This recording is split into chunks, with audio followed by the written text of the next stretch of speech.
Larian Studios not only listened to community feedback, they also polished Baldur's Gate 3 and much more. Hey everyone, I'm Wisa of Content Critters, here to condense the latest RPG news so you don't have to. New Baldur's Gate 3 gameplay has been demoed by Larian Studios CEO Swen with major changes to the game's initiative system and narration style. We will also discuss Baldur's Gate 3's enhanced visual fidelity, environment interaction, story companions, camp, and custom characters, to name a few.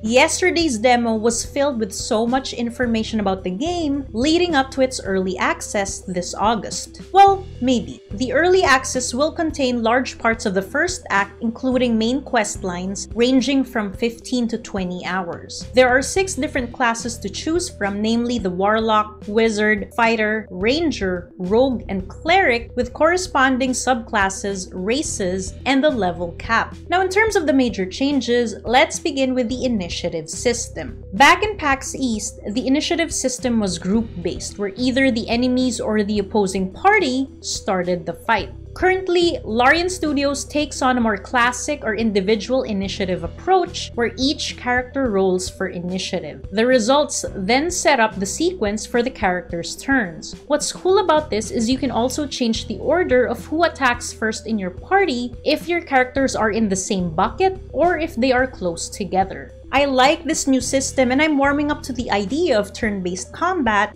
because it is more balanced and closer to D&D 5e, even though it is different from the original Baldur's Gate games. Reaction times are even faster, so the fights look snappy and feel exciting. I also noticed that there seems to be enough space for 2 more characters to join Sven's party of 4, although he hasn't given details yet on the number of characters in one party. Next is the narration style, where previously your character expressed his or her thoughts in past tense. In their AMA, they explained choosing this because it allowed the players to be closer to their characters as if they themselves were experiencing the world firsthand. But this decision was met with negative feedback, and so 4 months after the first gameplay demo, Larian Studios changed the narration style to present tense. This feels more natural than before. One of the striking new differences we have also seen in yesterday's demo is the enhanced visual fidelity, which now looks much darker and better than before. And to think this is only the pre-alpha build. What Larian is doing is enhancing the visuals since they are building Baldur's Gate 3 with cutscenes in mind versus Divinity Original Sin 2's fixed views. They are also making use of camera close-ups to supplement this decision. Second is the environment interaction, which we have seen a lot of. Swen pointed out that the vision they intend for Baldur's Gate 3 is to enable players to develop this sense of intuition to gain advantage in combat, and one of the best ways to do this is by incorporating a lot of verticality. There are numerous fights where taking advantage of higher ground puts your party in a much better position.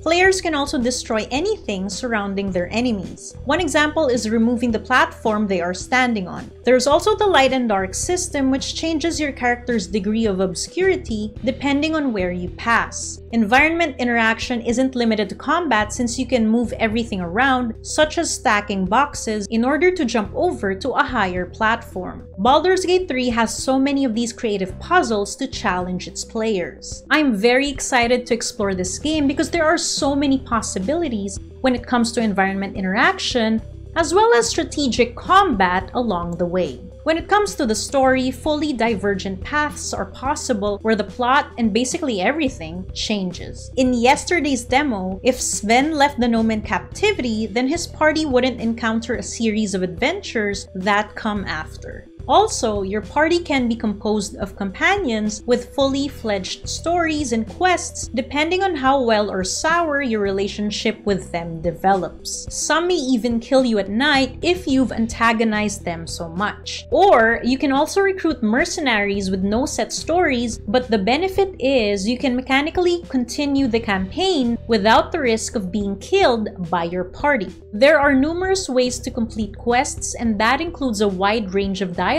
options for charming, persuading, and intimidating possible enemies. I also enjoyed watching all of the NPCs react to the world and to your decisions and conversations with others. What's also amazing is the amount of replayability of this game due to the roles you make. Now let's dive into the camp system. This is an integral part of storytelling because important conversations are taking place here to discuss the events that happened during the day or to get to know each other more. In connection with this, Baldur's Gate 3 follows a spell slot system, which is a resource for casting spells. In the camp, you can take a long rest to restore the entire party's resources, especially since it's not always safe to rest elsewhere. In any unsafe zone, you will have the option to manually partake in short rests, which partially restores resources. Next is creating a custom character. This is done by building a character from scratch based on D&D's player handbook. So you get to choose your ability points, background, and proficiencies among others. The world of Baldur's Gate is very reactive to these choices as there's a lot of permutations and consequences involved. What's great about this reactivity, and this is for all player characters, is that what happens to your character will not be forced and based solely on the alignment you choose at the start. But again, there will still be consequences, especially if your alignment is not in sync with your party, since your approval rating goes down. Additionally, there's also the path towards darkness where you allow the tadpole to eat your brain. This is the evil route, which still rewards your playstyle despite having consequences. In terms of single player or multiplayer playthroughs, everything we've seen so far is applicable in both modes. For now, Larian Studios is still focusing on developing and creating memorable experiences in the game, so they haven't touched base on a possible Dungeon Master mode, similar to the one we have in Divinity Original Sin 2.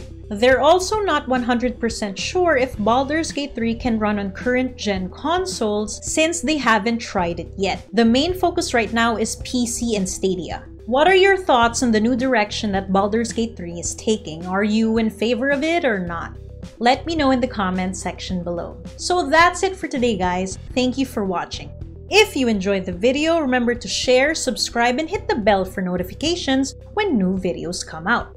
Take care, and I'll see you again this week for new content. Okay, that was pretty long, you guys.